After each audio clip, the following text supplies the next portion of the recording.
Hello, everyone, and welcome. Thank you for joining us in this afternoon session. It is my absolute joy to introduce the next speaker.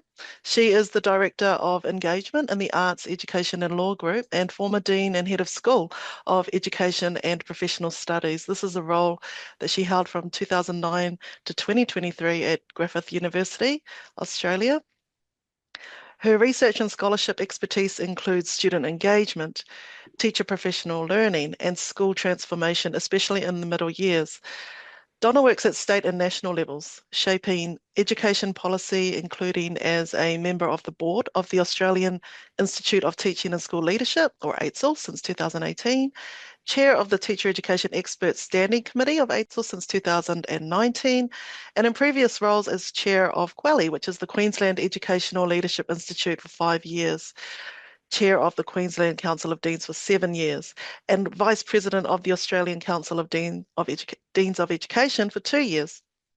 She's won numerous awards for her leadership in education, including the Australian Council Deans of Education Award for Outstanding Service to Education in the Council, and in 2024, she was invested as a member of the Order of Australia and received the first King Charles Australia Day Awards for significant contributions to education. The time that I have to introduce her simply cannot do justice to her reputation and achievements in teacher education, so please join me in welcoming to the virtual floor Professor Donna Pendergast. Thanks so much, Asetta. That was a beautiful introduction, and I'm delighted to be here today. It's a delight to be part of your presentations and your conference, which has the most fantastic theme, online teacher education in the evolving technological landscape beyond the horizon. And when you reached out to invite me, when your team reached out, it was with great joy, because I think one of the things that you might notice about the things that I've done is always trying to look beyond the horizon. It's really trying to be strategic, trying to think about education, teaching and teacher education in ways that are future forward looking.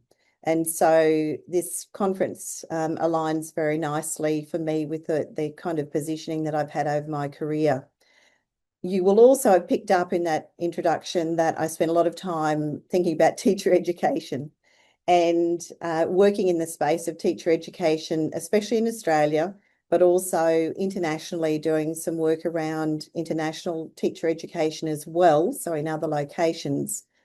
And, you know, it's become an absolute passion of mine to think about what we do and how we do it and why we do what we do in teacher education.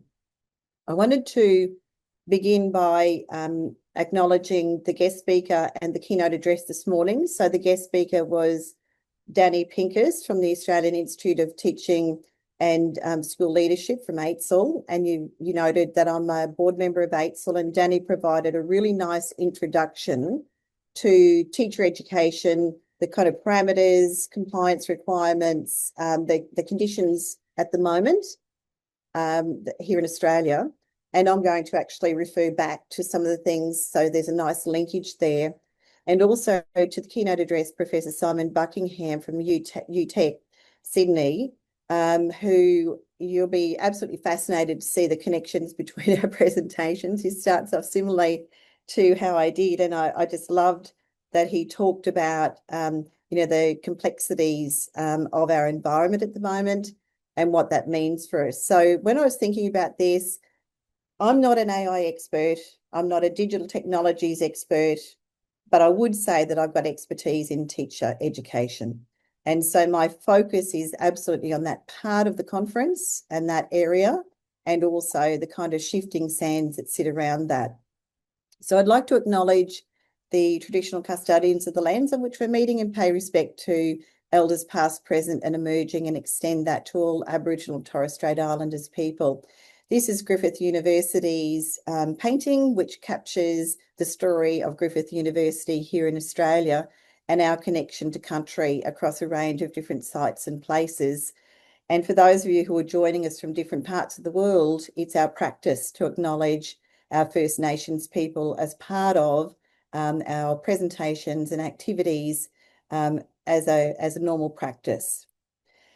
So what am I going to do today? Well, I'm going to start with this notion of global megatrends, which, as I said, aligned very, very nicely with the presentation we heard from Simon this morning. And he used slightly different terminology, but the alignment was unmistakable. And so looking at what I see as some of the global megatrends and using a structure that I think is very helpful for us to reflect on and to utilise. I want to just reflect back to a moment of innovative disruption and what opportunity that's provided for us in this space of both teacher education and digital technologies and what that means for the future.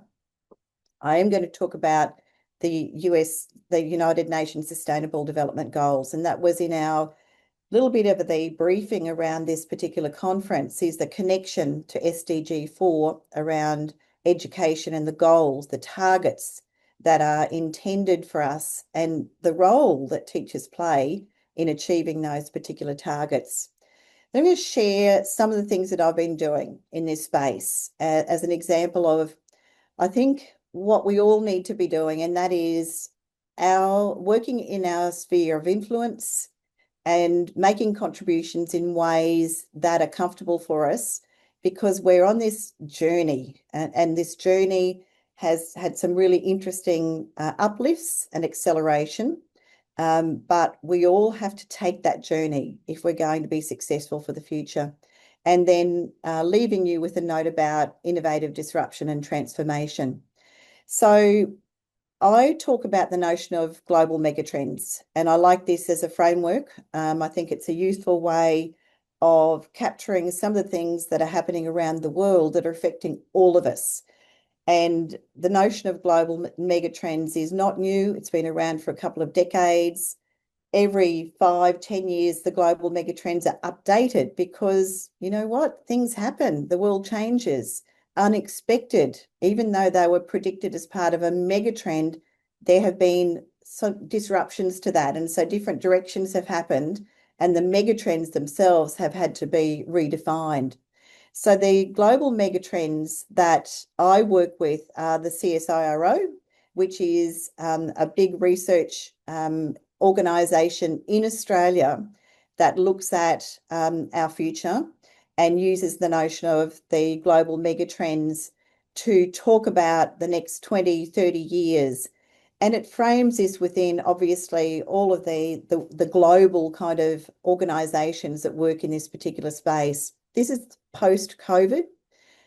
So there was a version that CSIR worked with pre-COVID, but now it's a post-COVID kind of framing of the global megatrends. So I just want to pop them up and then I'll speak to them.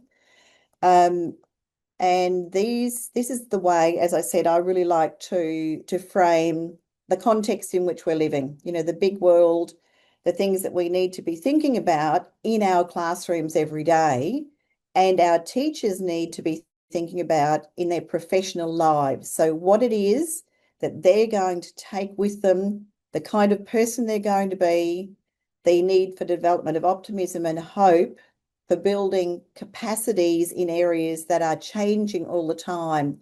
And so this framework for me is a really nice way of capturing that big story. So the first area, and I'll finish on the kind of digital space, so I'll jump it when I get there.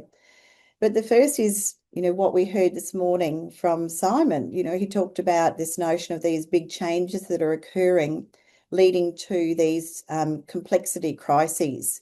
And this is where we are sitting. You know, this is our next 20, 30 years are going to be influenced by some of these big things. So the first is around changing climate. And, you know, this is the idea that we have changing livelihoods and infrastructure and quality of life as a result of our changing climate. And again, we heard about, you know, the kind of boundaries we've already surpassed in terms of the world's sustainability and in 6 of the 9 criteria.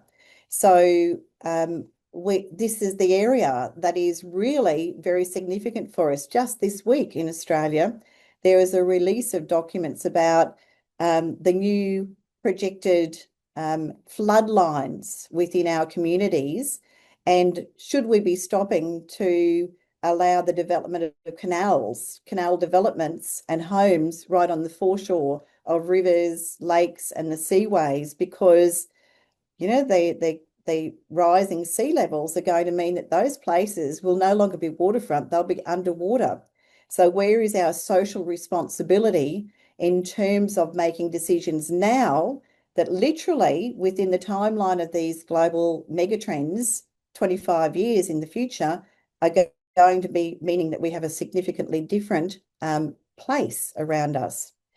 And we've seen the massive sorts of global climate impacts around storms and the devastation globally that's unprecedented. The second area is around leaner, cleaner, and greener.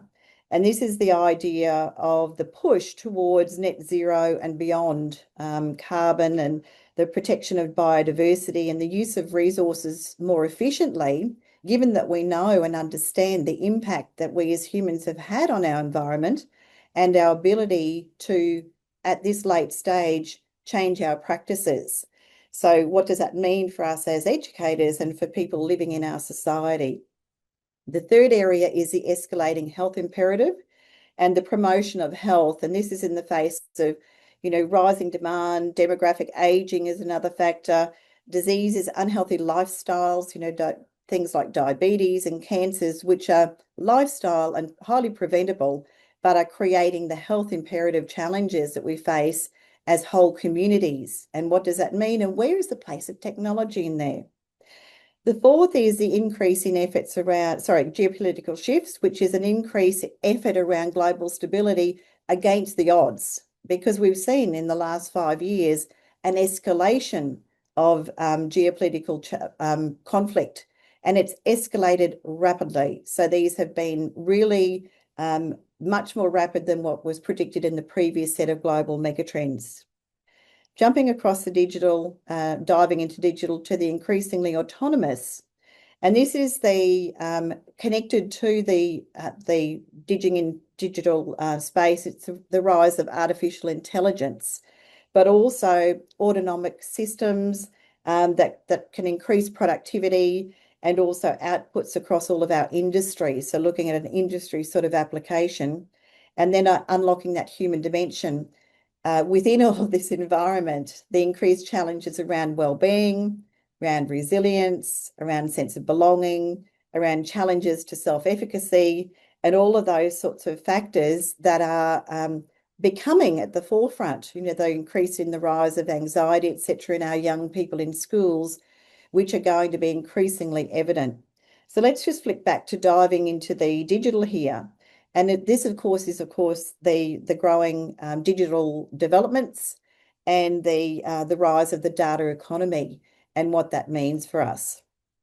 And if we think back to the rapidity of this, how quickly all of this has changed. This is, the brick. I can't tell if anybody could guess it when this was, but that fellow with his brick is looking pretty proud of himself. And of course, he's holding one of the first mobile phones. I can remember how big they used to be. This is in 1973, but up into the 1986 brick that he's got. 73, we found the first versions. And in 1986, this is the Telstra Mobile.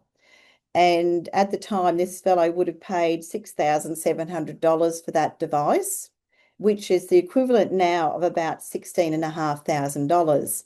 So really a sign of prestige and something that was evolving very, very rapidly. And now, we all have, in many instances, a couple of phones in our pockets, certainly a phone and a couple of other digital devices that to bring not just the phone and the voice exchange, but so many other capabilities to our person in a mobile fashion. So that rapidity has been absolutely phenomenal in terms of its uptake.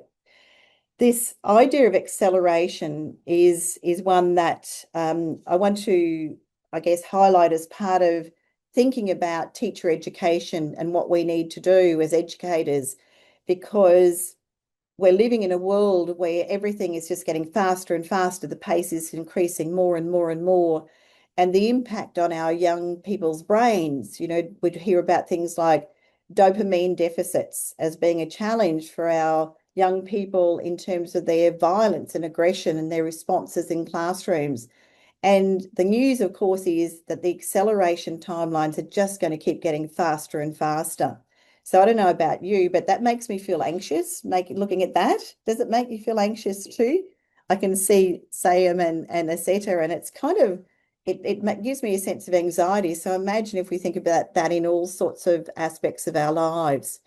And a recent example of that is ChatGPT. Back in 2022, when it was introduced, it reached 1 million users in 5 days, which is quite phenomenal. And then the 100 million in just 2 months. It's probably among the fastest of all, although Threads now they're saying is actually moving at a faster pace as well. So the notion of acceleration is not just restricted to technology, but technology has been an enabler for information, disinformation, and the literacy challenges that we have in schools, along with the challenges around social and emotional well-being, accelerating all of those factors in ways that were really quite unexpected. This is one of those moments where we had what we call a disruption to the learning and the tools that we were used to seeing. And that was back there in 2022 when ChatGPT was introduced. And I mentioned how quickly it received a lot of attention, a lot of focus. And of course, the questions that were being asked there around teaching and teacher education was, is this the end? Everybody has access to the production of generative large language models. What's the value? What's the place of education, especially as we move, into this increased AI and machine learning space? So some of the challenges that we face as educators. The latest of the World Economic Forum looks at the future of jobs, again in this space of these global megatrends, and talks about, our preparation for the future and our 2025 preppies who are going to finish year 12 in 2037, which is not even at the end of these megatrends. These young people will be entering when these megatrends are really playing out. And technological literacy sits in there at number 3. But some of these softer, if you like, qualities that we're looking for are things like creative thinking, curiosity and lifelong learning, and resilience, flexibility, and agility. So we're seeing the teaming up, with technology, systems thinking, AI, and big data with these soft areas around curiosity, learning, flexibility, motivation, self-awareness, perseverance, those things coming together right at the top of the skill sets that are needed. So teachers and teacher education has a really important role, not just in developing capabilities around AI and technology usage, but around our people skills, what makes us human, what keeps us able to survive and thrive in an environment of rapid change, where the world is really, quite significantly different year after year, and where disruption is predicted to be part of our feature for the future.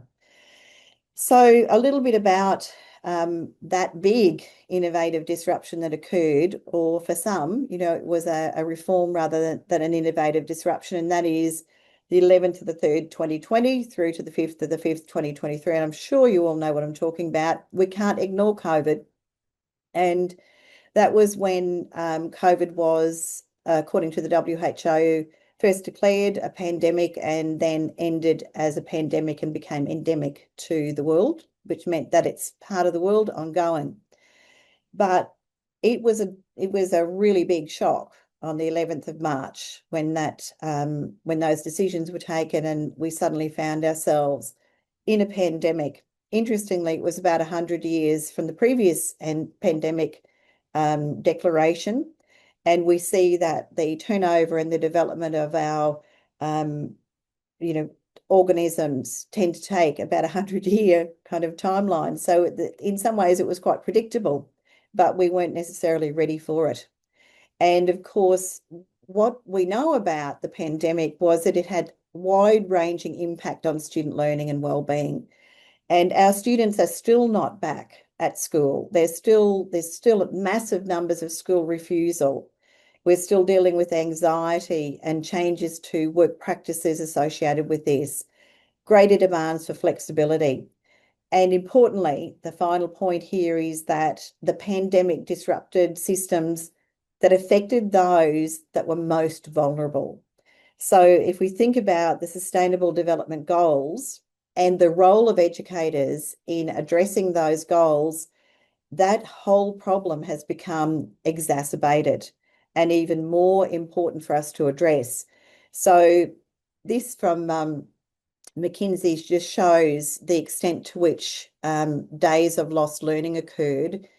And it's, I think the key figures were that there were 1.8 trillion years of in-class learning that was lost during that period of time, but differentially around the world. And you can see there that different parts of the world had schools closed for very extended periods of time. In Australia, the average was 2 months, but globally it was 8.2 months of in-school learning. And the question was the learning that occurred out of school as effective, or was there learning happening out of school? And we've seen that explosion of school refusal and depression and so forth as a result, as an ongoing result. And we're also seeing some challenges around socialisation, around ability to be part of groups and to collaborate in learning that's come directly from some of the experiences there. But we also saw an accelerated uptake of digital tools in ways that could never have been undertaken without this particular disruption. So a couple of quotes here about some of those impacts. They're not going away is the point that's to be made here, and that our students in classrooms today are still, and for the next dozen or so years, will be people who've come through that experience, and we're going to be addressing those. But we do have the benefit of higher exposure to digital solutions that came with that, and this acceleration, the acceleration that's occurred. But we are dealing with a different cohort of students and potentially some of the outcomes associated with widening gaps and those kind of divides that exist. And the WHO actually puts a figure on it. They've actually said it's 20 years of achievement of the SDG quality education 4 has been wiped out. And so we're actually kind of jumped back massively. And the work that has to be done to regroup and to bring forward some of the achievement of those goals. And I was delighted to see that this is a feature of your conference, that you highlighted it as being absolutely linked to the ability for digital learning and the digital tools that we have available to us to be part of the solution. And it is absolutely the case that it's part of the solution. So if you look at all of the sorts of things there, and this document's readily available, you can see the potential. The point that was made by Simon earlier is, and that I've made already again today around the megatrends, is that our disasters will continue. And what we experienced in COVID was a relatively small innovative disruption. We've got bigger ones coming, and they are coming within that megatrend timeline of the next 25 years. So how can we utilize these tools? How can we marry the capabilities with the human features that we need and that social and emotional well-being? So let's have a look at that, because this is where my focus is, I guess, around teacher education. I'm keeping an eye on the time. We need more teachers. Yay. We need lots more teachers. In fact, we need 44 million more teachers. And that's a lot. So this report, Global Report on Teachers, and urging us to transform the profession and using digital tools as part of it. I put a couple of quotes in here from that report that show you that we are using as a as a motivator, as a tool, as a aspiration that we can utilize our abilities in this space to address some of these concerns. But 44 million additional teachers sounds like a big ask by 2030 in order to achieve those targets. So maybe it's not the humans that we need, but the ability to multiply, to really use those capabilities to extend out the existing teacher workforce and the growing teacher workforce to achieve those outcomes. Point to be made that teachers need to be well trained and prepared to realise any potential gains from technology use. So it can be fun, it can be enjoyable, but if you want to get the benefits in order to do this kind of big work that we need to do, you need to know how to do this extremely effectively. So if we bring all of this back to some of the current challenges that face the teacher workforce, these are the profession, and they apply in Australia, but they apply around the globe. And so given the kind of framework or context that I've painted there, at the same time, we've got these challenges. We have a shortage generally of teachers in Australia and globally. Our teachers are suffering from overburden and workload and burnout because of the expectations and demands that are placed on them. We have a student mental health crisis and students non-attending and refusal, and their disengagement, their sense of belonging at school has declined markedly in the last couple of years. That's an important thing to say because sense of belonging is a predictor for increased rates. If you have a low sense of belonging, you have an increased prediction for bullying, for causing other sorts of challenges that teachers are experiencing. So we really need to solve this problem around attracting our students and getting them engaged in their learning and part of that sense of belonging at school. And we've got a capacity to do it in some of these areas. Obviously, declining enrolments in teacher education, and we've seen that decline come through for a number of reasons. Massive governance and compliance pressures that are shaping teacher education. Also, that big job that we've got in front of us about how do we integrate technology effectively and use technology and AI in order to benefit our students, and also the workplace. So what are the capabilities that we can do to relieve some of the teacher shortage challenges, to relieve some of those workload challenges and burnout? When do we have time to do that work in order to address some of these big current challenges that are facing the teaching profession? And so my view is that we need to be thinking more laterally and thinking about how do we address these things, not just see technology as a problem, but as a solution to this. And of course, status and public perception, that teachers believe that they're not well perceived in the community. And then the role of education generally and teachers in this changing world that we're part of. Speaking about how teachers feel valued, it's really just that top table that you need to look at. So this is some recent data that comes out of OECD data, and it was 2023. And basically, different countries around the world were asked to say the percentage to which they believe that their perception of their occupation is highly valued. And in Australia, Australian teachers say that about 35%, 35% of teachers say that their profession is valued. And you can see there that it changes according to society, the media, policymakers, and having an influence on education. So teachers are feeling, that they are not valued by policymakers especially.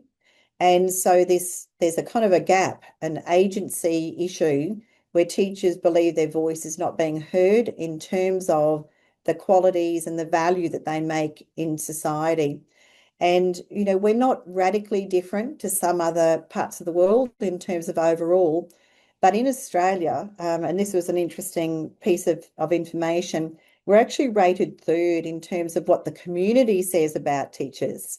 We're third after doctors and nurses in brackets, scientists, and then teachers. That's the order in Australia. So while the community really values our work, teachers don't believe that they're valued, and especially in certain areas. So that's a challenge for us to have to deal with. This was my fun. I got onto a number of different platforms and tools, and I said, paint me a picture, draw an image of what online teacher education looks like. Isn't it fascinating? Isn't it fascinating what AI does for us and what it perceives online teacher education to look like? So, as a starting point, if we think about teacher education being online, AI basically tells us that we're all going to be sitting in a classroom together doing online teacher education, which I think is a fascinating insight from AI. Not always, you can see there's some variations there, but the perceptions and the kind of data that this is drawing from is still thinking about teacher education as being in a fairly traditional model, even when we add those words as online. So that's intriguing for me as to what we can know and do about that. And I did ask them to talk about, well, what's our professional identity look like? Keeping an eye on the time here, Peter, and making sure you've got time for all of your items later on today. There's been some really rapid movement recently about assisting teachers in some of these big decisions that they're making around the use of AI in their practices and how this then translates back to teacher education. I just wanted to point to a couple of these. And of course, one of them is the UNESCO AI competency framework for teachers. And you can see the areas there. There's a whole range of 15 competencies associated with this. There's some research starting to happen in this area about what do these competencies look like, how are they implemented, how are they scaled, so that we can move from that progression from acquiring these capabilities to deepening and to creating. And in a moment, I'm going to share with you just a couple of snippets of some of the work that we're doing that are trying to get to that create stage. But in Australia, and important for sharing for those who are not in Australia, we've also talked about a framework for generative AI usage in schools. And if you look at the kind of high level areas, it really strongly focuses on social and emotional well-being and ethics. So it talks about not just teaching and learning, which is where we most often go, but also into that social and emotional well-being and being transparent and ethical and fair. And I think these are those qualitative features of humanness that we need to be promoting as part of that kind of dual approach to what we're doing in this area. Danny mentioned this morning about our teacher education online and how successful it's been. And I've just thrown a bit of data there that he said that there was a spotlight. It was back in 2016, and he was talking about completion rates. So there was a question from the audience, and I already had this slide in here, so I thought, oh, that's great. I have the audience members here today because this is the item that they'd be interested in. And back in 2016 data, so it was about 50% of people who were on campus, sorry, off campus, were completing. So quite a low completion rate. If you follow that through to the more recent data, so that was the completion, sorry, that was the mode of attendance. The completion rate, sorry, for about 2016 was about 40%. But if you look on the right-hand side of the slides there, you'll see that across the years, so from 2012 to 2017, which is where the data was reported in the Australian Teacher Workforce data set that Danny also referred to. This is the 2022 data set, which is the most recent available, published in 2024, that it sits at around 40% completion for those who are fully online, compared to around 60, sort of 59% around either on campus or multimodal. So it's about a 20% difference, so that's significant. So one of the questions I have around teacher education is are we doing as well as we could be doing in this space? Now, we know that students who enroll fully online do so for reasons that might be factors as to why they don't complete. So we know that there's a direct proportion there, but what are we doing and how are we using our technologies that are available to us, especially those more recent ones that have become readily available, in order to try to lift this? And I don't think we can be complacent with this data. I think that we need to be lifting it to get our, millions of teachers that we need.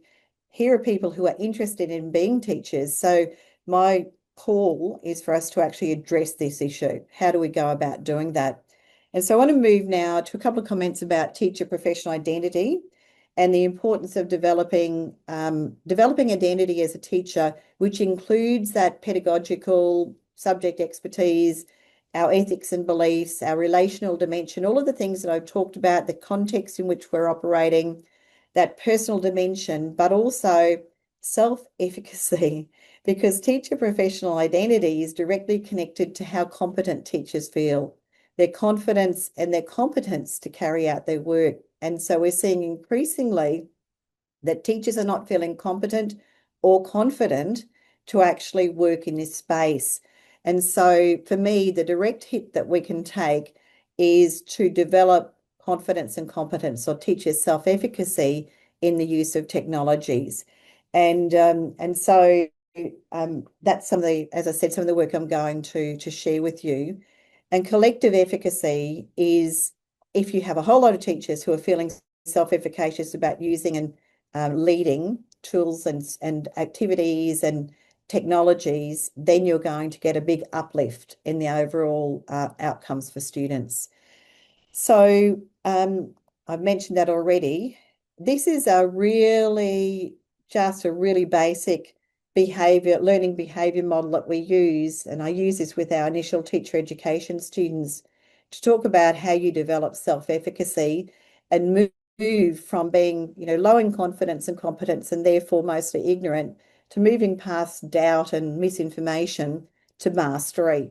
And how do you get there? How do you become a self-efficacious individual?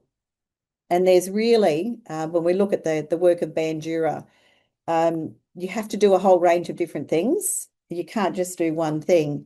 And I think one of our challenges as educators, initial teacher educators, is we have to provide the opportunities to develop capabilities that lead to self-efficacious outcomes. So we have to provide experiences, master experiences.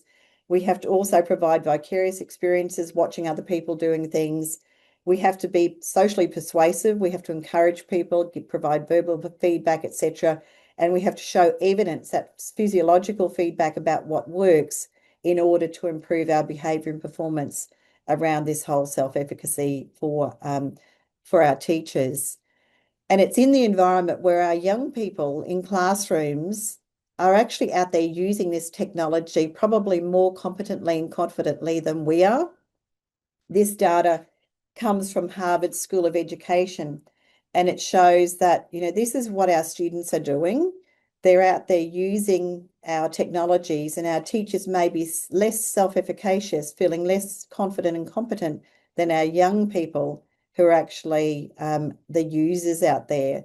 So, what do we need to do in this environment where students are often well ahead of us? And keeping focused on that kind of future direction, keeping that timeline open to the next 20, 30 years, and focusing on the ethics and academic integrity is critical for educators as we move into this particular space.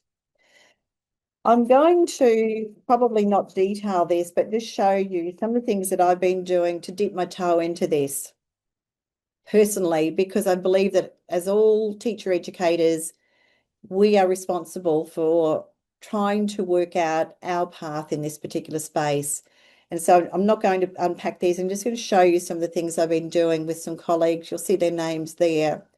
And one of them is around immersing our students in virtual teaching practices. So, life worlds where they're in a study where we're actually observing their practices and then learning from them. Because our students are great users of some of this technology. And so we've used some of the protocols to develop dimensions and pedagogies associated with virtual teaching practices. And so we came up with a model, and the top right hand, you can see there a model that looks at the dimensions and pedagogies around feedback and modality, around quality, around pedagogy, and around technology function. And we're now using that to continue experimenting with our students in these new life worlds. We've also run a summit recently, and one of your couple of the names there that you will see that are familiar again, where we asked teachers, we asked our professionals, what is it about our students that makes them feel confident and competent? And so we've measured the self-efficacy of our students in a 3D setting and asked them, what are the inhibitors? What are the things that will improve your self-efficacy and what will change? And we've collected data about student self-efficacy pattern changing over time. We've run a summit which looked at the benefits of using technology to disrupt. And again, there you'll see one of the colleagues from USQ where we asked, and there were 466 people involved in this, where we were asking, what is it about the technologies that you can use in your workplaces to actually reduce some of the demands on your time? And so we've got some really nice data associated with this conference, which was held back in 2022. Let me just get rid of that. Back in 2022, that really highlighted some of the capability development that's needed. And whilst I won't unpack this, you'll get to share it. You'll see that changing teacher mindsets came up as one of the really big things that we need to be doing, along with supporting teacher and student wellbeing when we move into the use of new spaces and new technologies.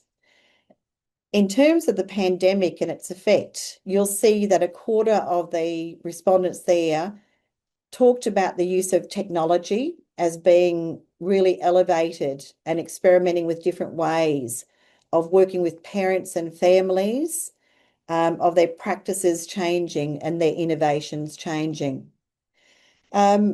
Most, and this is a key message, was they wanted flexibility and they wanted to use technology to improve that flexibility. These are classroom teachers from around Australia who are telling us this, and here's some of the ways that they talked about it.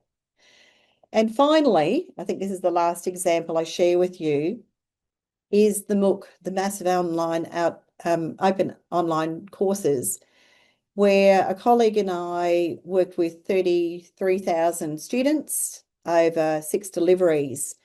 And we wanted to know if their self-efficacy improved and if they believed they were better educators as a result of undertaking this MOOC. And what we were very surprised about was that 48% of our delegates came from Europe and 27% from Asia. So we know that when we open the doors to the possibilities, we suddenly become global educators, global teacher educators. And the importance of having a different perspective and a different context within which we're working rather than a very specific and limited kind of view of the world. So my last, look, this is my passion. This is my fun. This is the fun piece of research I do. I play with images to draw images of home ec teachers. Don't you love it? This is what a lot of our generative AI image, and you can see some of the examples there. This is what it tells us. And if you do the same thing for a music teacher or an art teacher, think about professional identity work here, and how the important work that we as teacher educators need to do to train these sources and to teach them how to progress perceptions of teachers in the world. Great joys there. My final comment is around innovative disruption and the need for transformation. And this is the point that a lot of what we do is, I think, an overclaim. I think that we're reforming some of our practices in ITE and in the use of technology, but we are yet to do massive transformation. if we're transforming, we're completely disrupting and taking new directions. And so often I see a reform taking place rather than a transformation. So I'm keen for transformation. I think that we need to really focus on that rather than the incremental changes, but to do some really big and important work. And looking at the presenters today, I was seeing examples of where disruption is possible and where disruption is being genuinely undertaken. So congratulations to those of you who have moved into that transformative space rather than into a reform space. And for me, for initial teacher education, that means we need to move into the virtual AI personalized teacher education. That's what that means. We are not there yet. We are not there yet. So, you know, we don't want to just do things a bit better. We actually want to do them and make the old things obsolete. So pretty much that's where I'm going to stop. I think I've got one more thing to say. Having said all of that, a real focus on teacher education, it's the tool that we need to be thinking about in terms of inclusion and education and quality of education for all. So on that note, I shall stop sharing and hand back to the conference organisers. Thank you so much, Professor Pendergast. I want to play an applause track for you. It's not possible in this virtual world. I'll just clap quietly. Okay, thanks. But yeah, thank you for your insightful presentation about the future of online teacher education and for really educating us about the interconnections between what you've called the global megatrends and the challenges that we're facing. Your presentation, I could hear the links between that and the morning sessions, and Yes, such a nice way to finish the day. And we're so grateful for your advocacy, your expertise, and all your knowledge sharing. Thank you particularly for your continued leadership in the teaching and education space and for really motivating us to transform education. That was a really nice note to end on. Thank you so much. thank you. Thank you.